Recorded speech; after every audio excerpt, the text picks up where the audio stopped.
Handsome billionaire falls in love with a poor roadside food seller, unaware she is a secret billionaire. The day Benita stood behind a smoky roadside pot, her hands smelling of pepper and firewood, no one would believe that the gold ring she once wore could buy the whole village twice. And that was the mystery. A woman who once signed billion-naira deals with calm confidence was now bending over steaming rice, serving strangers with a soft smile. But this was not poverty. This was escape. And what chased her into this quiet village would shock anyone who thought money could protect the heart. Stay with this story, because what looks like a simple food seller is the beginning of a secret that will shake powerful families, break pride, and prove that love does not recognize status. Benita was 27 years old, tall, calm, and naturally beautiful in a way that did not need loud makeup or expensive clothes. She was born into wealth so deep that people whispered her father's name with respect. Chief Sam was not just rich, he was powerful. His businesses touched oil and gas, transportation, real estate, and banking. His signature could move markets. His words could make doors open. And Benita was his only child. From childhood, Benita lived in big houses where lights never went off, where food was always more than enough, and where drivers waited even before she asked. She attended the best schools. She spoke well. She carried herself with grace. But even as a young girl, she had something many rich children lacked, a soft heart. She listened more than she spoke. She noticed pain. She respected people, even cleaners and guards. But wealth has its own chains. Chief Sam had a close friend and business partner, a man he trusted deeply. That man had a son named Dave.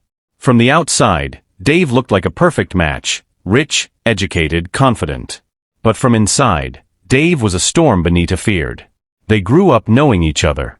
And even as children, Benita saw what others ignored. Dave was proud in a way that hurt people. He liked control. He talked down on others. He believed money gave him the right to behave anyhow. Benita never liked him. She never trusted him. She never imagined sharing her life with him. So when her father called her one evening and spoke calmly about marriage, Benita laughed at first. She thought it was a joke. But when she saw the seriousness in his eyes, fear entered her chest. Her father explained everything like a business deal. The marriage would strengthen their families. It would protect their companies. It would secure the future. He spoke of legacy, partnership, and power. Benita listened quietly, then spoke with courage. She said no. That no changed her life.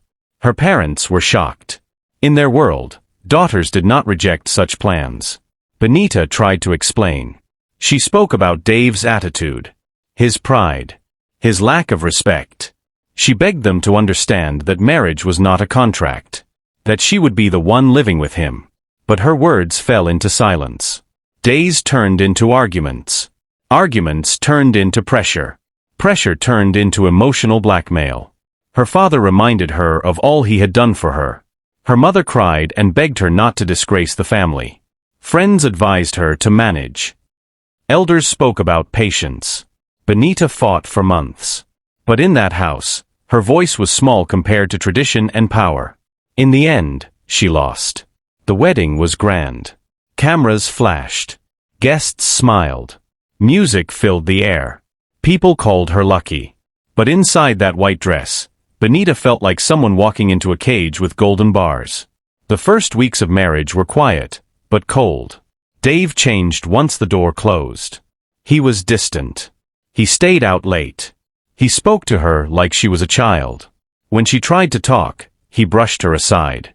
When she asked questions, he got angry. 2 months in, the real man showed himself. Dave cheated openly. He did not even hide it well. When Benita cried and asked why, he turned the blame on her. He spoke words that cut her confidence. He told her she was too proud, too soft, too difficult. When she reported to their parents, they told her to be patient. They said marriage takes time. Time passed. Things got worse. Dave would disappear for days. Sometimes weeks. He would not answer calls. When he returned, he acted like nothing happened. If Benita questioned him, he shouted. He insulted her. He reminded her that her father forced the marriage, so she had no right to complain. Benita slowly disappeared. She was once a director in her father's company. She owned a successful clothing line that employed many people. She loved fashion. She loved creativity. But in that marriage, she lost interest in everything. She stopped going to work. She stopped attending meetings. Her light dimmed. For 2 years, she lived like a shadow in a big house. Dave grew worse. He had no intention to change. His mother defended him. His father looked away. Benita felt trapped. When she finally gathered strength and called her father, crying, begging to leave the marriage, his response broke her completely. He warned her never to think of divorce. He told her she would lose everything. He threatened to remove her from his will. He said she must endure it for the family name. That night, Benita cried until morning. 6 more months passed like slow poison. Any question from her became an insult to Dave. He would shout. He would embarrass her. He would remind her that she was nothing without her father's money. One evening, after another painful argument, something in Benita snapped, not anger but clarity. She packed her clothes quietly. No shouting. No drama. She left the house and went straight to her grandmother's home in the village, her mother's mother. A place filled with memories of laughter, stories, and peace. When her father heard, his reaction was swift and cruel. He closed her bank accounts. He shut down her clothing company. He cut her off completely, believing hunger would force her back. But Benita did not return. Her grandmother welcomed her with open arms. No questions. No judgment. Just love. The village was simple. Life was slow. For the first time in years, Benita slept peacefully. Days turned into weeks. Benita fetched water. She went to the farm. She cooked with firewood. Her hands became strong. Her heart became lighter. She smiled again. With the little savings she managed to hide, she opened a small roadside food shop. Rice, stew, beans, plantain. Nothing fancy.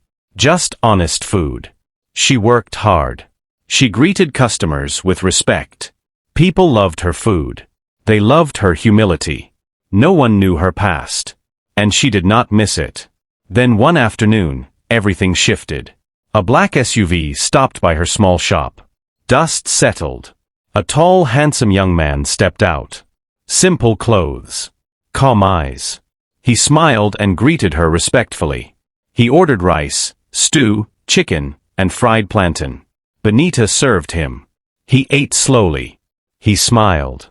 He said the food was better than what he ate in big restaurants. He came back the next day. And the next. Soon, he was not just coming for food. He was coming for her. He introduced himself as Peter. And Benita, the woman who ran from gold to find peace, had no idea that love was about to find her, right beside a smoking pot on a dusty road. And this was only the beginning. Benita noticed him even before he spoke. Not because he was loud or proud, or demanding like most men who drove big cars into small villages. But because he waited. He stood quietly beside his SUV, looking around like someone who respected the land he stepped on. When he greeted her, his voice was calm, almost gentle. "Good afternoon," he said. Benita looked up from her pot, wiped her hands on her apron, and replied, "Good afternoon, sir. What do you want to eat?" That was how it started. Simple. Ordinary. No drama.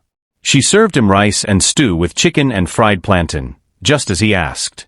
He thanked her, paid without arguing, and sat on the wooden bench near her shop. As he ate, Benita noticed how focused he was on the food, like someone who had been hungry for something real for a long time. When he finished, he smiled again. "This food is very good," he said. "Very, very good." Benita nodded. "Thank you, sir." He left after that. No long talk. No extra look. Just respect. She thought that was the end. But the next day, around the same time, the same SUV stopped again. And the day after that. And the day after that. At first, Benita thought maybe he was just passing through the village often. But soon, she noticed a pattern. He always came when her food was ready. He always ordered the same thing. And he always stayed a little longer, sometimes watching the road, sometimes watching her, but never in a way that made her uncomfortable. One afternoon, when business was slow, he finally spoke more. "You are not from this village," he said gently. almost like a question. Benita paused. She had learned to be careful with questions about her past. Too many memories lived there. No, she replied. I came to stay with my grandmother. He nodded, like he understood more than she said. My name is Peter, he said. I work around here sometimes. Benita smiled politely. My name is Benita. They shook hands. His handshake was firm, but not controlling. That small detail stayed with her. From that day, their conversations grew little by little. Not forced. Not rushed. Sometimes they talked about food. Sometimes about the village. Sometimes about nothing important at all. And that was what Benita liked most. She did not need to explain herself to be accepted. Peter never asked her why she left the city. He never asked about her parents. He never tried to show off his car or talk about money. He ate her food, praised her hard work, and listened when she spoke. For Benita, that alone felt like healing. Her days began to feel lighter. She woke up early, helped her grandmother, went to the farm when needed, then returned to her shop. Customers increased. People traveled from nearby villages to eat her food. Some joked that her food had blessings inside. But the truth was simpler. Benita cooked with peace. Peter became part of her routine. Sometimes he came alone. Sometimes with a friend who stayed in the car. But his attention always returned to Benita. One evening, as the sun was setting and orange light filled the sky, Peter waited until all the food was sold out. You must be tired, he said. Benita laughed softly. This work is better than crying in a big house. The words escaped her mouth before she could stop them. Peter looked at her, surprised but not judging. He did not push. He simply said, I am glad you found peace. That night, Benita thought about his words for a long time. She realized something scared her. She was beginning to like him. And that scared her because liking someone meant opening her heart again. It meant trusting again. It meant risking pain again. After all she had been through, Benita promised herself she would never allow another man control her emotions. But Peter was not trying to control anything. Weeks passed. Their bond grew naturally. Sometimes Peter helped her carry water.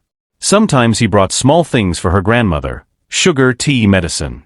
He never made it look like charity. He always spoke with respect. Villagers began to notice.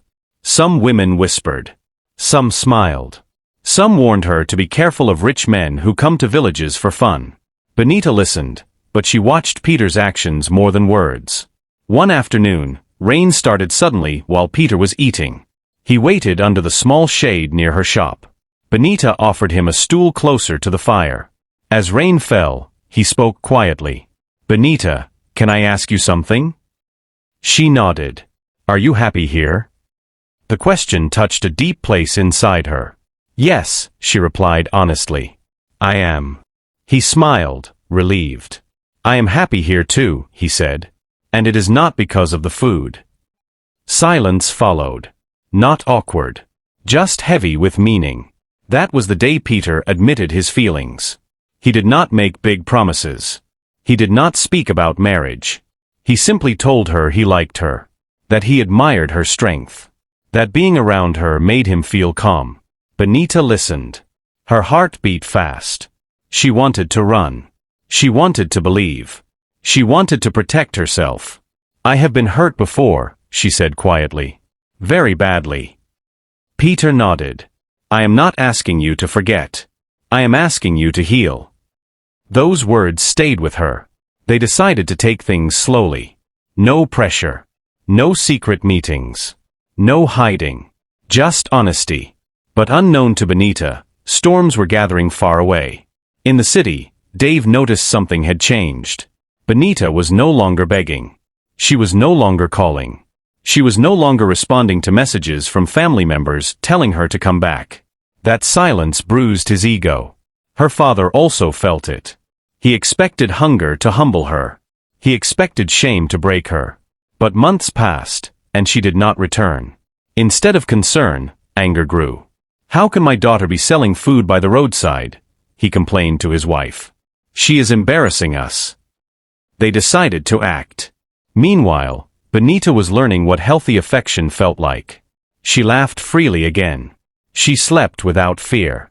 She worked without pressure. For the first time in years, she felt like herself. Not a daughter, not a wife, not a director, just Benita. One evening, Peter surprised her. He invited her for a drive. Benita hesitated. She had not left the village since she arrived. Part of her feared stepping back into the world she escaped. But her grandmother encouraged her. "Go," the old woman said. "Life should not stop because of fear." They drove to a quiet place outside the village. Nothing fancy. Just open land, trees, and the sound of nature. Peter opened up. He spoke about his own struggles. How people judged him based on his appearance. How he avoided revealing too much about his work because it changed how people treated him. He said he wanted someone who loved him for who he was, not what he had. Benita listened closely. Something inside her shifted. She realized they were both hiding. Both protecting themselves. Both running from worlds that demanded too much. And without knowing it, two secret lives were slowly moving toward one truth. But secrets never stay buried forever. And when Benita's truth finally rises, it will shake Peter, shock her enemies, and force powerful people to face the consequences of their actions. Because the woman stirring stew by the roadside was not just healing. She was preparing to reclaim everything that was stolen from her, including her power, her voice, and her future. And chapter by chapter, her silence was about to become the loudest statement of all. Benita did not tell Peter everything. Not because she wanted to lie, but because some truths were still too heavy to carry aloud. She told him enough to explain her silence, but not enough to expose her scars. She said she left a painful marriage. She said her family chose tradition over her happiness. She did not say how powerful they were. She did not say how much she lost. And she did not say how much she still had inside her. Peter also spoke carefully.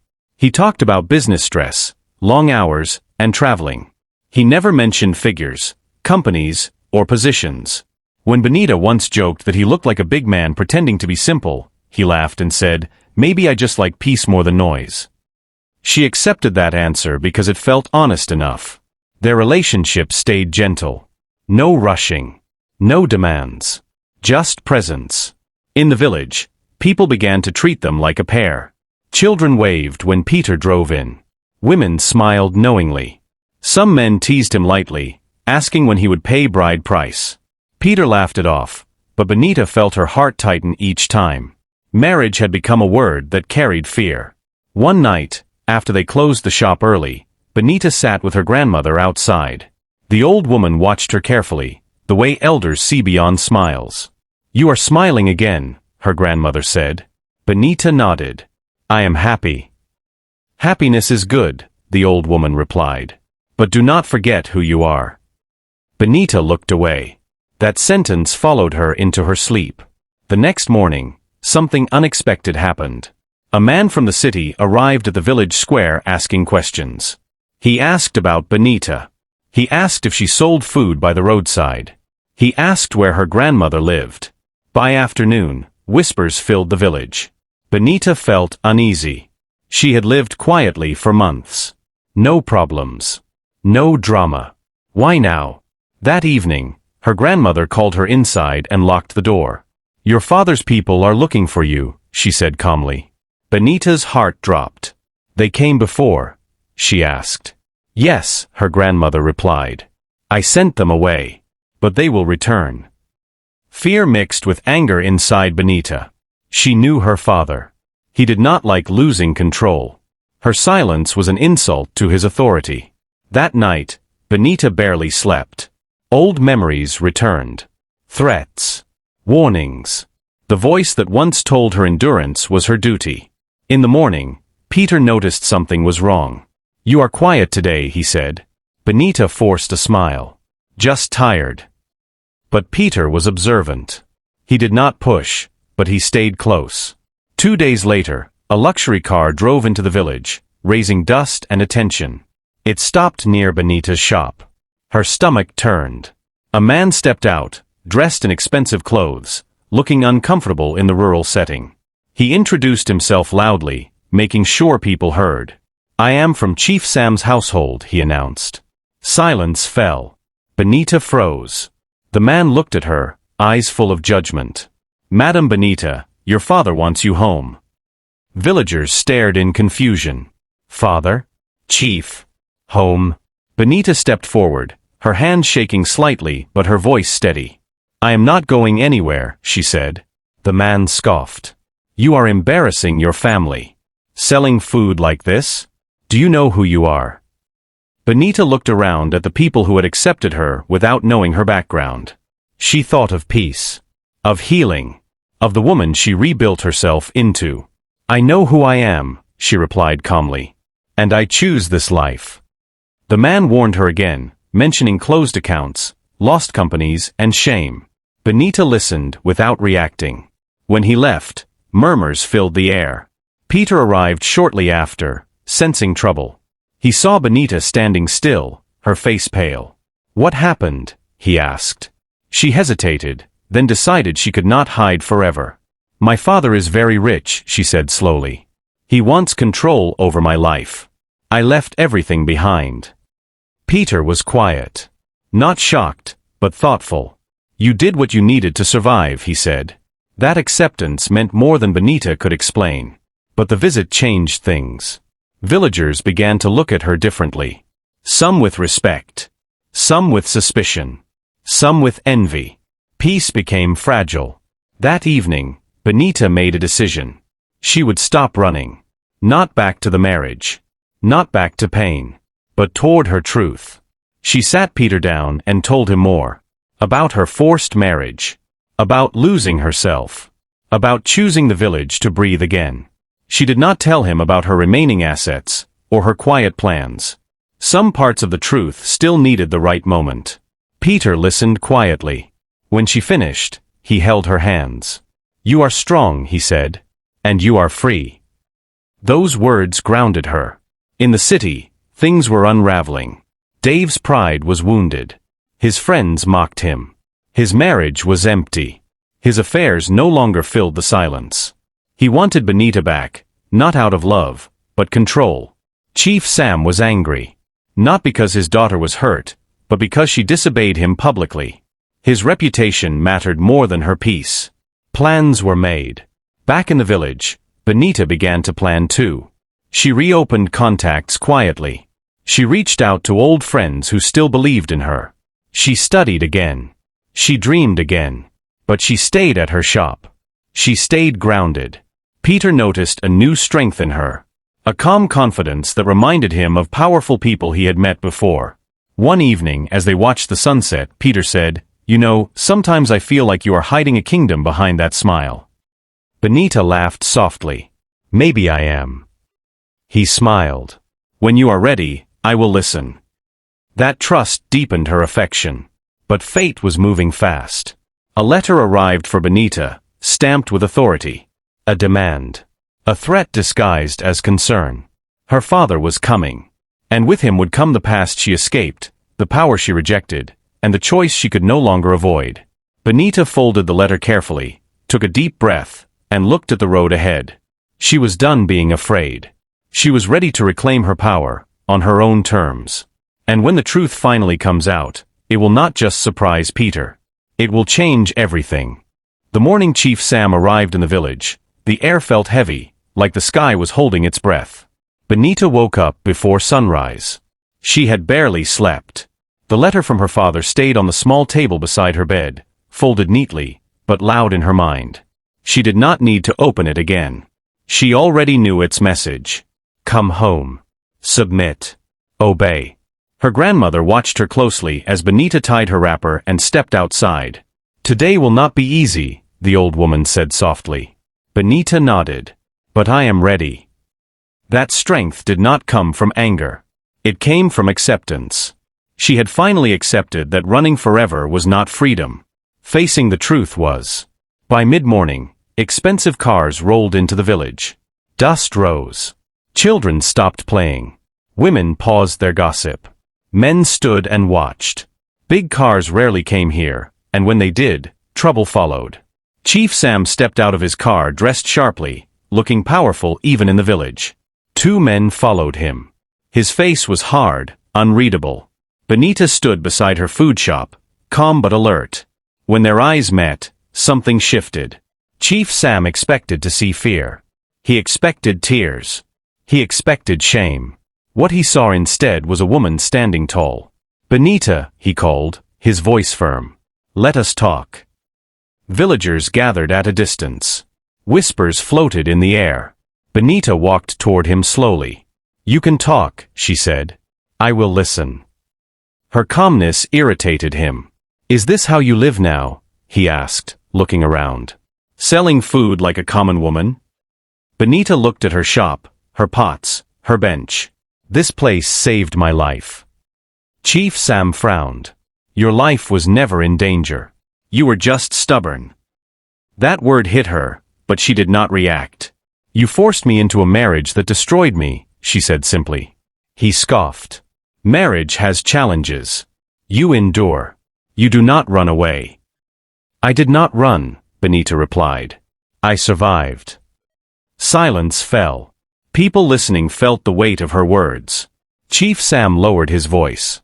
"Come home. I will forgive you. We will fix everything." Benita shook her head slowly. "I am not going back to that marriage." His face darkened. "You are my daughter. You will do as I say." That was when Peter arrived. He parked a little distance away and walked toward them. He sensed tension immediately. He greeted Chief Sam respectfully. "Good morning, sir." Chief Sam looked at him with curiosity and irritation. "Who are you?" "My name is Peter," he said calmly. "I am Benita's friend." Friend. The word sounded small but carried weight. Chief Sam looked between them. "You." He laughed bitterly. "Do you know who she is?" Peter looked at Benita first. She nodded slightly. "She is a strong woman," Peter replied. "That is enough for me." Chief Sam turned back to Benita. "This is what you want? To embarrass us with village men?" Benita's voice stayed steady. "Do not insult him. He has shown me more respect than my own husband ever did." That sentence burned. Chief Sam raised his hand slightly, then stopped himself. People were watching. "This discussion is not for outsiders," he said coldly. "Pack your things. We are leaving." Benita did not move. "I will not leave," she said clearly. Chief Sam stared at her like he was seeing her for the first time. "You think you are independent?" he asked. "I shut down everything you own." Benita smiled faintly. "You shut down what you control." That confused him. Before he could ask more, a familiar voice spoke from behind. "Benita does not belong to you anymore." Everyone turned. Dave stood there. His presence shocked her more than her father's. Dave looked thinner, more restless. His confidence was cracked. His eyes moved quickly, taking in the crowd, the shop, Peter. "So this is where you ran to," Dave said. "Playing village woman." Benita felt anger rise, but she held it down. "I did not run," she said. "I left." Dave laughed bitterly. "You left my house without permission." Peter stepped forward slightly, but Benita raised her hand, asking him to stay back. "This marriage is over," Benita said. Dave's face hardened. "You don't decide that." "I do," she replied. "I decide my life." Chief Sam snapped. "Enough. This disgrace ends today." Benita took a deep breath. "No," she said. "Today it begins." She turned to the villagers. Her voice carried. "I am not ashamed of this life. I was forced into a marriage that broke me. When I cried, no one listened. I came here to heal. And I did." Some women nodded quietly. She turned back to her father. "You taught me to be strong. But you forgot to teach yourself compassion." Chief Sam looked shaken, but pride held him stiff. "You will regret this," he said. Benita met his eyes. "I already lived my regret. I choose peace now." Dave stepped forward angrily. "You think you can just walk away?" Benita smiled sadly. "I already did." That was when a car drove in slowly. Another black SUV. It stopped. A man stepped out and walked confidently toward them. He was dressed simply, but something about his presence demanded attention. "Good morning," he said calmly. I am looking for Chief Sam. Chief Sam turned, annoyed. Who are you? The man smiled. I represent Horizon Holdings. Chief Sam's eyes widened slightly. Horizon Holdings was one of the biggest investment groups in the country. I believe you recently froze accounts and shut down companies belonging to Benita Sam, the man continued. Chief Sam stiffened. That is family matter. The man shook his head. Not entirely. Benita's heart beat faster. The man turned to her respectfully. Madam, the board is waiting. Silence fell like thunder. Dave looked confused. Peter's eyes narrowed slightly, thoughtful. Chief Sam's voice dropped. What board? Benita stepped forward. My board, she said softly. And in that moment, the ground shifted. Because the village food seller had just spoken like a woman who owned empires. And this was only the beginning of the truth. The silence that followed Benita's words was thick and heavy. My board. Those two words floated in the air like thunder without rain. No one moved. No one spoke. Even the birds seemed to pause. Chief Sam stared at his daughter as if she had spoken in another language. Dave laughed nervously, the kind of laugh people make when they don't understand what is happening but are afraid of it. You're bored. Chief Sam repeated slowly. Benita, stop this nonsense. Benita did not argue. She did not raise her voice. She simply turned to the man who had arrived. Please explain, she said calmly. The man nodded respectfully. He cleared his throat and spoke in a firm professional tone. Madam Benita Sam is the majority shareholder and founder of Bellis Group, he said. A private investment structure holding interests in fashion manufacturing, logistics, digital banking shares, and real estate. Gasps rippled through the villagers, though they did not fully understand the details. What they understood was respect, power, control. The man continued. Before her marriage, Madam Benita legally transferred part of her assets into a trust independent of Chief Sam's companies. These assets have remained untouched. Chief Sam's face changed. Color drained from it. That is impossible, he said sharply. She is my daughter. Everything she has comes from me. Benita finally spoke again. No, father, she said gently. Everything I have now, I protected from you. That sentence hurt more than shouting ever could.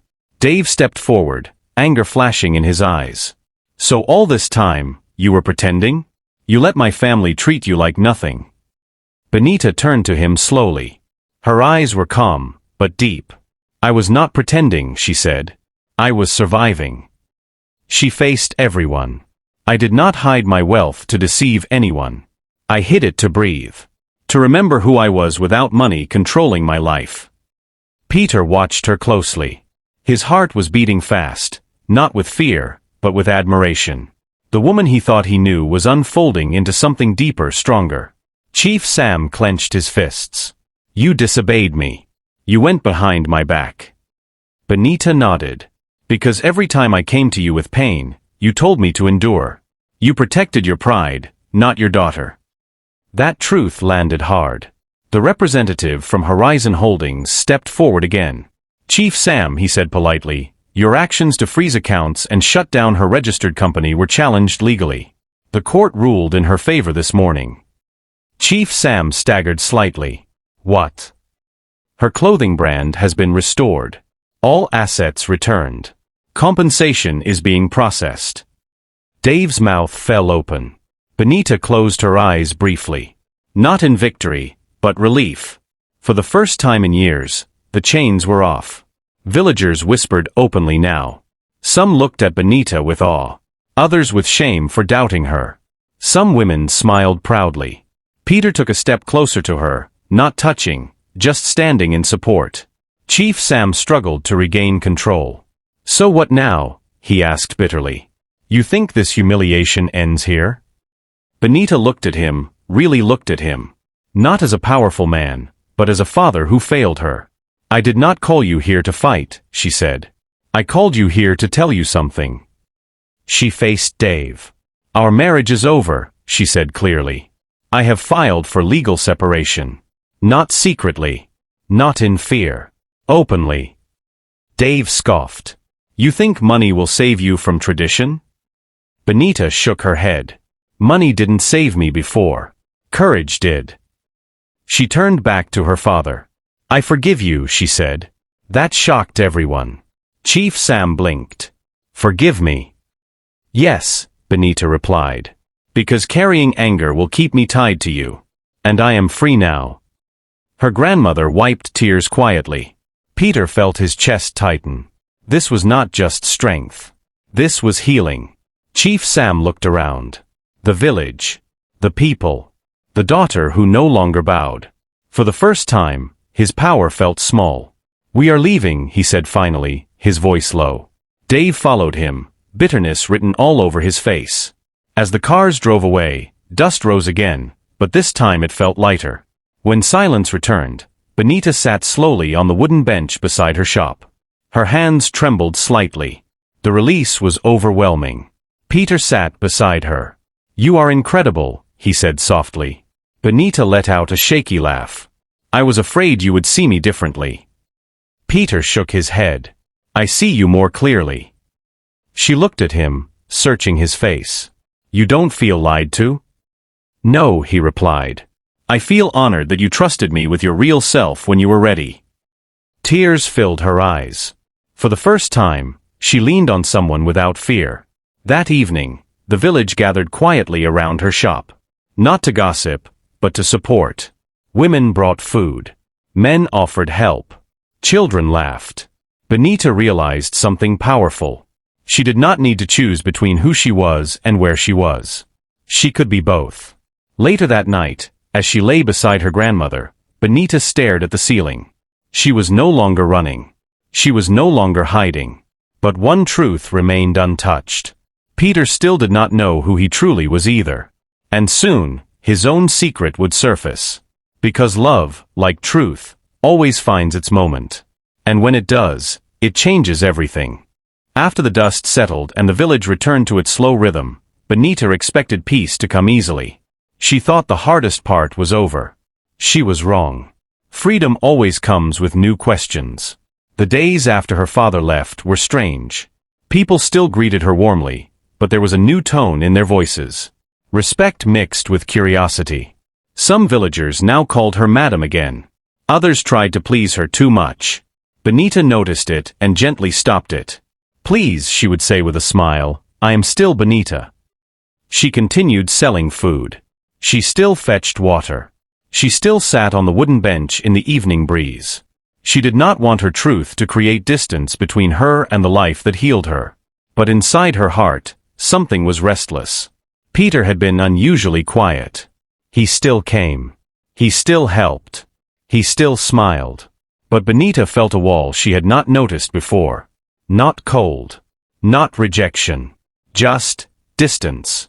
One evening, after closing the shop early, Benita decided to ask. Peter, she said as they walked slowly toward the river path, are you okay? He stopped walking. I was going to ask you the same thing, he replied. She smiled sadly. I am learning how to breathe again. But you seem far. Peter looked ahead, then back at her. His eyes carried the same calm, but now there was weight behind it. Benita, he said slowly, when that man spoke about your board, about companies, were you afraid I would walk away? She thought for a moment. Yes, she answered honestly. I was afraid you would see me as someone else. Peter nodded. I felt the same fear. That surprised her. What do you mean? She asked. He took a deep breath. I have also been hiding, he said. Benita's heart skipped. I am not just passing through this village, Peter continued. I did not come here by accident. She waited. I am the managing director of Horizon Holdings, he said quietly. For a moment, Benita thought she misheard him. The same Horizon Holdings? She asked slowly. He nodded. Yes. Her mind raced back to the man who spoke for her earlier. The respect. The authority. You own that SUV, she said softly. The way people step back when you speak, it makes sense now. Peter smiled faintly. I came to this area to oversee a land development project. I stayed because I was tired. Tired of boardrooms. Tired of people loving my title instead of me. Benita felt a strange mix of emotions. Surprise, understanding, and something else, relief. So we were both pretending to be smaller than we are, she said. Peter chuckled lightly. Yes. Life is funny like that. They stood in silence for a while. Are you angry? He asked gently. Benita shook her head. No. I understand hiding to survive. She paused, then added, but I am afraid.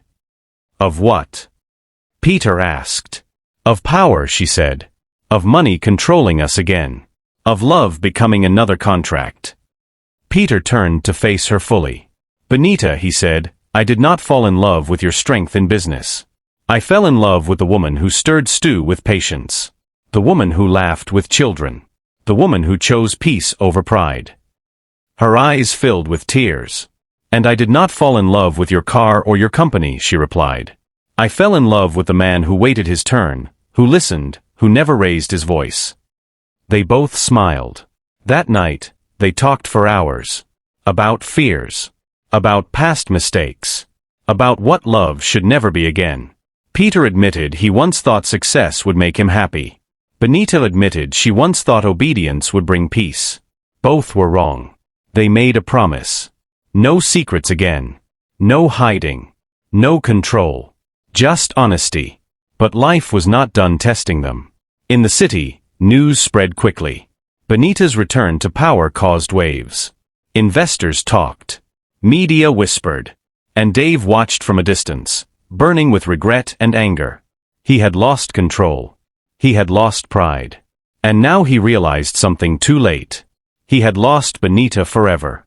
And people like Dave do not accept loss easily.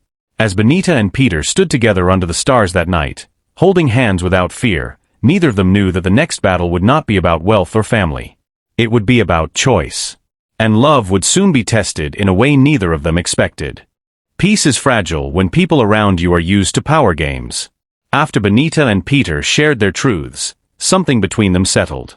It was not excitement. It was deeper than that. It was safety. For the first time in a long while, Benita slept without dreaming of locked doors or raised voices. Peter also felt lighter, like a man who had finally taken off a heavy coat after a long journey. But the world they came from was not done with them. In the city, news of Benita's restored companies spread fast. Business blogs whispered about the daughter who defied a powerful father. Investors were curious. Some admired her courage. Others waited to see if she would fail. Her name, once quiet, began to rise again. Chief Sam watched all of it with a tight chest. For the first time in his life, he could not control the story. He tried calling Benita. She did not pick. He sent messages. She read them but did not reply. It was not revenge. It was boundaries. Dave, however, was boiling. He watched interviews where Benita's clothing brand was mentioned again. He heard people praise her strength. People who once admired him now looked at him with pity or mockery. In his mind, Benita did not just leave him, she exposed him. And his pride could not forgive that. One afternoon, Dave walked into Chief Sam's office without permission. You raised a lioness and tried to cage her, Dave said bitterly. Now she has turned against us. Chief Sam glared at him. Mind your tone. Dave laughed sharply. Tone? I lost everything. Respect. Control. And soon, business connections too. Chief Sam said nothing, but Dave's words planted a dangerous seed. Back in the village, Benita received an invitation. It was from a major fashion and investment summit in the city. They wanted her to speak. They wanted her presence. It was a big step back into the world she left. Benita stared at the email for a long time. Peter noticed. You don't have to go, he said gently. I know, she replied. But running again will not help me grow. That night, she spoke with her grandmother. You cannot hide forever, the old woman said. But remember, success should not cost you your soul. Benita nodded. She decided to go. Peter insisted on accompanying her, not as a businessman, but as support. The city welcomed Benita with noise and flashing lights. Cameras followed her. Questions flew. People praised her resilience. Some asked about her marriage. She avoided those questions politely. On stage, Benita spoke calmly. I lost myself when I allowed fear and obedience to replace my voice, she said. No amount of money is worth your peace. The audience applauded. From the back of the hall, Dave watched. And something inside him broke. After the event, as Benita stepped outside with Peter, Dave approached them. Benita, he called. She froze. Peter instinctively stepped closer to her. Dave looked different. His eyes were tired. His voice was low. I made mistakes, he said. I know that now. Benita studied him. She felt no anger. Just distance. I am glad you know, she replied. But that knowledge came too late. Dave's gaze shifted to Peter. So this is him. Peter nodded politely. I respect Benita's choices. Dave laughed sadly. You think you know her? Peter did not react. I know enough to respect her. Dave turned back to Benita. Come back. We can start again. I will change. Benita shook her head slowly. I already changed. You didn't. That truth hurt him more than insults. As Dave walked away, Peter exhaled deeply. You okay? He asked. Yes, Benita replied. I finally feel free saying no. But freedom always asks a price. That same night, rumors began spreading online. Stories questioning Benita's character, twisting her past, hinting at betrayal and manipulation. Anonymous sources. Dirty tactics. Peter knew immediately where it came from. They want to scare you back into silence, he said. Benita felt fear creep in, but she stood firm. I will not shrink again, she said. They decided to face it openly. Peter used his platform to defend her, not with shouting, but with facts. Legal steps were taken. Lies were exposed. Dave's involvement came to light. Public opinion shifted again. Dave lost more than reputation this time. He lost credibility. Chief Sam watched his business suffer. Investors questioned his judgment. For the first time, consequences touched him personally. One evening, he came alone to the village. No entourage. No pride. Benita met him outside. I failed you, he said quietly. Benita looked at him for a long time. I don't need your power, she said. I needed your protection. Tears filled his eyes. I see that now, he whispered. It was not a full healing. But it was a beginning. That night, Benita stood beside Peter, looking at the stars. Do you regret choosing me? She asked softly. Peter smiled and took her hand. Choosing you was the easiest decision I ever made, he said. Benita finally believed it. But one final test remained. A choice between expanding her empire globally, or protecting the quiet life she rebuilt. And the answer would define not just her future, but the kind of love she and Peter would keep. The offer came quietly, but its weight was heavy. Benita was sitting behind her small shop one afternoon, sorting vegetables, when her phone vibrated. She almost ignored it. Life in the village had trained her to respond slowly, not with urgency like before. But something made her check. It was an email. An international fashion and lifestyle group wanted to partner with her brand. Not just partner, expand it globally. Factories. Stores. Campaigns. The kind of growth many people dream of their entire lives. Benita stared at the screen for a long time. This was the world she once lived in. Fast. Loud. Powerful. Demanding. Her heart began to beat faster, not from excitement, but from fear. That night, she did not sleep. Memories returned. Boardrooms. Deadlines. Pressure. A life where love was a distraction and obedience was mistaken for loyalty. She remembered how success once swallowed her until there was nothing left of Benita the woman. In the morning, she told Peter. He listened carefully, not interrupting, not advising too quickly. This is big, he said finally. Yes, she replied. And that is what scares me. Peter nodded. Success is not the enemy. Losing yourself is. They walked slowly through the village paths as they talked. Children played nearby. Women laughed as they returned from the stream. Life here was simple, but real. I don't want to build another empire that cages me, Benita said. I don't want to become the woman who disappears again. Peter stopped walking and faced her. Then don't, he said. She looked at him, confused. You don't have to choose between growth and peace, he continued.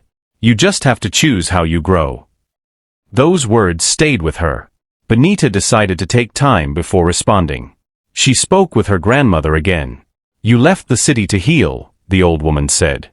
Healing does not mean hiding forever. But remember, the ground you stand on should never shake your heart. Benita smiled. Days passed. The village noticed her restlessness. Some people feared she would leave for good. Others encouraged her to chase greatness. Everyone had an opinion. But Benita listened only to her own voice. She invited her board members to the village. They arrived surprised, unsure why such a meeting would happen under a tree instead of a glass building. Benita spoke calmly. I will expand, she said, but on my terms. She explained her conditions. Ethical production. Local employment. No exploitation. Time for life. Space for love. Respect for people over profit. Some board members hesitated. Others admired her courage. Peter watched her speak with authority, not arrogance. This was the Benita who balanced strength and softness. The deal was accepted. But with one condition, she would have to spend more time in the city. That night, Benita sat quietly beside Peter. I am afraid, she admitted. Not of success. Of distance. Peter took her hands. Distance does not break love, he said. Silence and control do. She searched his eyes. And if this changes me? Peter smiled gently. Then I will remind you of who you are. Tears rolled down her cheeks. In the following weeks, Benita began traveling between the village and the city. Each time she returned, she felt grounded again. Each time she left, she felt stronger. She did not abandon her shop. She handed it to village women and paid them fairly. She built opportunities instead of taking them away. People began to see her not as a rich woman pretending to be poor, but as a leader who understood both worlds. Dave watched from afar as Benita's influence grew.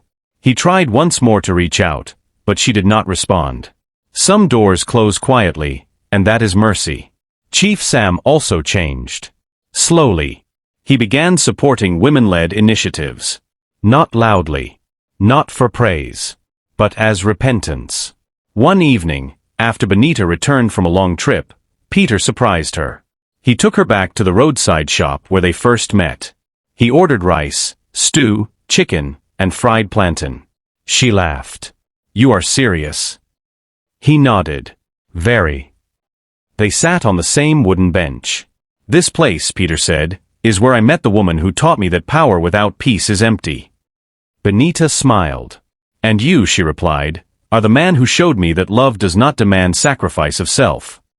They held hands as the sun set. But one final question still waited in Benita's heart. Was she ready to fully open herself to love again, not as a survivor, not as a CEO, but as a woman choosing happiness? The answer was coming. And when it came, it would seal her journey. Benita used to think love was something you endured, something you managed, something you survived. But sitting quietly beside Peter one evening, watching the fireflies dance over the fields, she realized how wrong she had been. Love was not pain with patience. Love was peace with courage. Yet, even with all the healing she had done, one fear still lived quietly inside her. What if choosing love meant losing herself again? The thought followed her everywhere. In the city, she was respected. In boardrooms, people listened when she spoke. Her name carried weight again. But this time, she did not feel empty. She returned to the village often, grounding herself in simplicity, in laughter, in soil and smoke and familiar faces. Still, the fear remained. One afternoon, while Benita was in the city for meetings, an old colleague pulled her aside. Benita, the woman said, people are talking. Benita smiled lightly. People always talk. They say you are soft now, the woman continued. That love has weakened you. That Peter influences your decisions. Benita went quiet. That night in her hotel room, those words echoed in her mind. Soft. Influenced. Weak.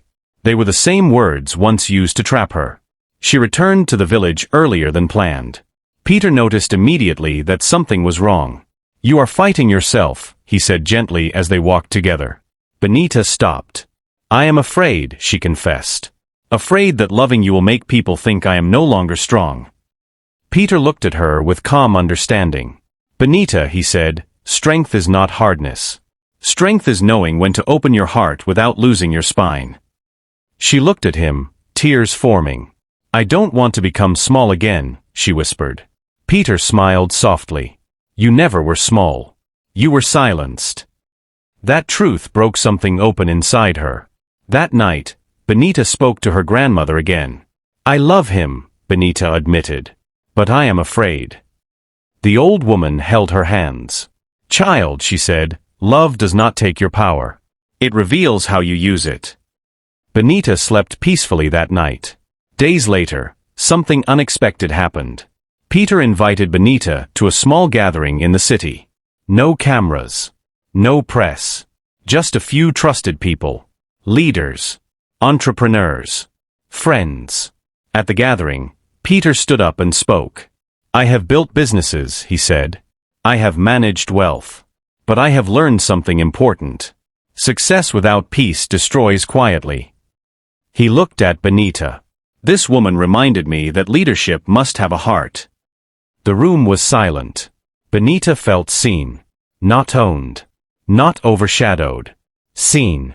Later that evening, alone with Peter, she finally said the words that had waited too long. "I choose you," she said. Peter's eyes softened. "And I choose you. Not as my achievement. As my partner." That word, partner, felt different this time. Equal. Safe. But the final test was yet to come. Dave appeared one last time. He requested a private meeting. Benita hesitated but agreed, choosing closure over fear. They met in a public place. "I am not here to beg," Dave said quietly. "I am here to say I was wrong." Benita studied him carefully. "I controlled what I feared," he continued. "And I lost what mattered." Benita nodded. "I forgive you." Dave looked surprised. "You don't hate me?" "No," she replied. "Hate would keep me tied to the past." Dave smiled sadly. "You found peace." "Yes," Benita said. "And love." As Dave walked away, Benita felt something lift completely. No anger. No regret. Only clarity. That evening, she stood alone by her old roadside shop, now managed by village women who laughed and worked together. The smoke rose. The food smelled familiar. Her journey flashed before her eyes. The girl forced into marriage. The woman silenced by tradition. The survivor who ran to the village.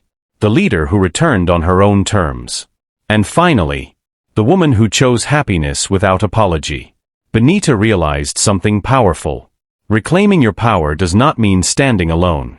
Sometimes it means choosing someone who walks beside you, without trying to lead or follow. And she was ready. The morning Benita woke up feeling completely free, she knew her journey had come full circle. Not because everything was perfect. Not because pain had never existed. But because pain no longer controlled her choices. She stood outside her grandmother's house, barefoot on the earth, watching the sunrise. The village was quiet. Smoke rose gently from kitchens. A rooster crowed somewhere nearby. This simple moment meant more to her than all the luxury she once had. For years, Benita lived according to other people's plans. Her father's pride. Her husband's ego. Society's expectations. Now for the first time, she lived by her own name. Peter arrived later that morning. No big car. No security. Just him. He greeted her grandmother respectfully and sat beside Benita under the mango tree. "I have something to ask you," he said calmly. Benita smiled. "I know." He laughed softly. "You always do." Peter took a deep breath. There was no crowd. No ring box drama. No pressure. "Benita," he said, "I don't want to save you. I don't want to own you. I don't want to control your future. I want to walk with you, in truth, in peace, in love. Will you build a life with me?" Tears filled Benita's eyes, not from fear this time, but from certainty. "Yes," she said. But we build it as equals. Peter nodded. Always. That answer healed something deep inside her. They chose not to rush. No loud announcements. No flashy headlines. When the time came, they married quietly, surrounded by people who truly mattered. Her grandmother. Village women. Close friends. No pressure from power. No forced smiles. Chief Sam attended. He did not sit in front. He did not give a long speech. But when he looked at his daughter, he finally saw what he had missed all those years. Not obedience, but strength. After the ceremony, he walked up to Benita quietly. "You are happier than I have ever seen you," he said. Benita smiled. "Because I am finally myself." Chief Sam nodded, humbled. "I am proud of you. Not for what you own, but for who you became." That was the apology she never begged for, but deserved. Dave did not attend. And that was fine. Some chapters close without applause. Benita returned fully to business, but differently.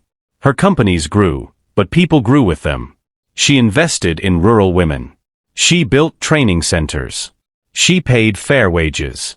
She created opportunities where she once found refuge. The roadside food shop became a cooperative. The women who worked there owned it together. Benita never took credit publicly. She did not need to. Peter remained steady by her side. Not threatened by her power. Not overshadowed by her success. When people asked how he felt being married to such a powerful woman, he simply smiled and said, "I married a woman at peace." And Benita? Benita never went back to who she was. She became something better. A woman who learned that wealth without freedom is another form of poverty. A woman who learned that love should heal, not wound. A woman who learned that saying no can save your life. A woman who reclaimed her voice, her joy, and her future. Sometimes, she still returned to the village. She would sit quietly by the roadside where everything changed. Where she once stirred stew and healed her broken heart. Where a man ordered rice and unknowingly found love. People would greet her warmly. Benita. Not madam. Not CEO. Not chief's daughter. Just Benita. And that was enough. Final message. Sometimes, walking away is not weakness. Sometimes, starting small is not failure. And sometimes, the greatest success is choosing peace, love, and yourself, without apology.